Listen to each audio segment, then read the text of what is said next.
ঘুম থেকে উঠেই যদি দেখি যে বৃষ্টি হচ্ছে কতই না ভালো লাগে। আর সকালবেলার ওয়েদারটা যদি এরকম থাকে আরও তো ভালো লাগে। আসসালামু আলাইকুম, কেমন আছেন সবাই? আশা করি সবাই ভালো আছেন। আমিও আল্লাহর রহমতে অনেক ভালো আছি। তো বরাবর আবার আরেকটা ভিডিও নিয়ে আসছি আপনাদের মধ্যে। তো সকালবেলায় ঘুম থেকে উঠেই কিন্তু হাত মুখটা ধুয়ে রান্না করতে চলে আসছি। আর রান্নাটা যেহেতু সারাদিনের, অন্য কোনো নাস্তা বানাবো না, এখন শুধু এই রান্নাটাই করে নিব। তো তার জন্য আমি এই যে করলা নিয়ে আসছিলাম, এই করলাগুলো কেটে নিব। আর এই যে আগে কাঁচামরিচ পেঁয়াজগুলো কেটে নিচ্ছি, তাহলে সুবিধা হয়। কাঁচামরিচ পেঁয়াজগুলো কেটে তারপর আমি তরকারিগুলো কেটে নিব। দুইটা বেগুন আছে, দুই তিনটা ভেন্ডি আছে, এগুলা দিয়ে আলু দিয়ে শুটকি দিয়ে রান্না করব। আর এই যে এই করলা ভাজি করব আলু দিয়ে। আজকে অল্প রান্নাই করব। আর রান্না করলে বেশিরভাগ তরকারি সব কিছু থেকে যায়, যেহেতু আমরা দুইজন খাই, আমার ছেলে আর আমি, তো অত কে লাগে না তরকারি। একবার রান্না করলে সারাদিন চলে যায়। তার জন্য সকালবেলায় অন্য কোনো বাড়তি নাস্তা টাস্তাও বানানো হয় না। আর যদি বানাই তাহলে আমার একাই খাইতে হয়, খাওয়ার পরে আমার আবার দুপুরবেলায় রান্না করতে হয়। তো আজকে ভাবলাম যে আজকে আর দুপুরে রান্না করব না, সকালবেলায় একবারে রান্না করে নিব। সেজন্য কোটাকাটি করে নিলাম ঘুম থেকে উঠে। আর আজকে বলতে গেলে আমি 4টার দিকে উঠছি, মানে ভোর 4টার দিকে। মানে ঘুম আসতেছিল না, তাই ভাবলাম যে রান্না করে ফেলি, তারপরে বাকি কাজগুলো করব। তো কোটাকাটিগুলো আগে করলাম, করে তারপরে রান্নাটা বসিয়ে দিছি। তো এই যে আলুগুলো কেটে নিলাম।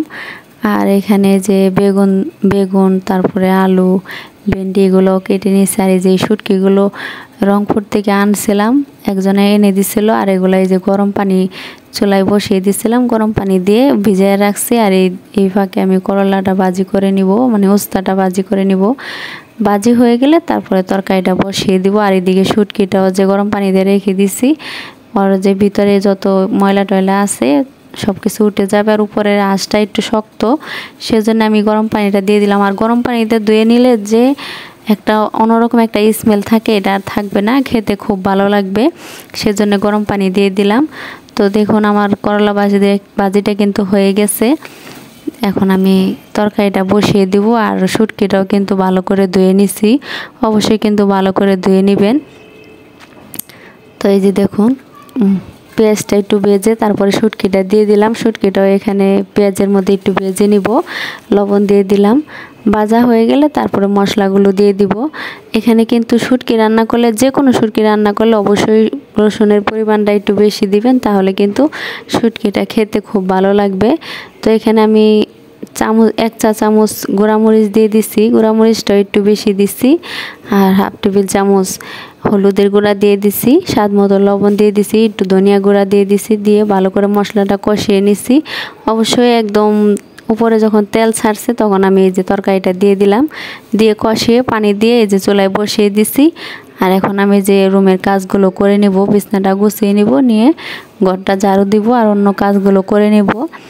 তো প্রথমে এই যে বিছনাটা গুছিয়ে নিচ্ছি। আর এই যে বিড়ালটা শুয়ে আসছিল, তো এই যে বালিশের মধ্যে অনেক পশম পড়ে আছে, সেজন্য ভালো করে ঝেড়ে নিলাম। আর ঘরে তো কাজ করলে অনেক কাজ থাকে, আবার না করলে কোনো কাজই থাকে না। তো আমি এই যে এর আগে বলছিলাম যে আমি কিছু কাপড় সেলাই করব, তো কাপড়গুলো সেলানো হয়ে গেছে, এগুলো আজকে আপনাদের সাথে শেয়ার করব। তো এই যে বিছনাটা আগে জায়গা গুছিয়ে নিলাম। এখন আমি ঘরটা ভালো করে ঝাড়ু দিয়ে দিব। আর যেহেতু দুইটা রুম, একটা ডাইনিং, এগুলো ঝাড়ু দিতে একটু সময় লাগে। আর মুছতে তো অনেক কষ্ট হয়, কিন্তু তারপরও কিছু করার নেই, যেহেতু আমার নিজের কাজগুলো নিজেরই সব করতে হয়। ডিউটি করে এসে তারপর আবার এই কাজগুলো করতে হয়। তো সকালবেলায় করে রেখে গেলে রাত্রেবেলায় অতটা কষ্ট হয় না, অত এলোমেলো হয় না। যেহেতু আমার রুমে ছোট কোনো বাচ্চা কাচ্চা নাই, সেজন্য আমি কাজগুলো যেভাবে করে রেখে যাই সেভাবেই থাকে। আর আগে তো আমার বড় ছেলেটাই, ওই একটা বাচ্চা ছিল, কারণ ও সব এলোমেলো করে রাখতো, আমার করতে অনেক কষ্ট হতো। আর এখন তো ও শুধু কম্পিউটারে কাজ করে আর তার সময় মতো ঘুমায়। ও মানে রুমের থেকে বেশি বের হয় না আর কি, এলোমেলো হবে, খাইতেই পারে না ঠিক মতো সময় মতো। আমি ওকে খাওয়াই দিই, আবার কত সময় না খাইয়েই থাকে। ওই যে ঘুমের সময় হয়ে যায়, ঘুমে এসে পড়ে আর ঠিক মতো খায়ও না। তো এই যে ও কিন্তু এখন বাসায় নেই, তাও আমি কাজগুলো করে নিচ্ছি। সকালবেলায় বাইরে চলে গেছি একটু হাঁটতে, এসে তারপরে ঘুমাবে খাওয়া দাওয়া করে।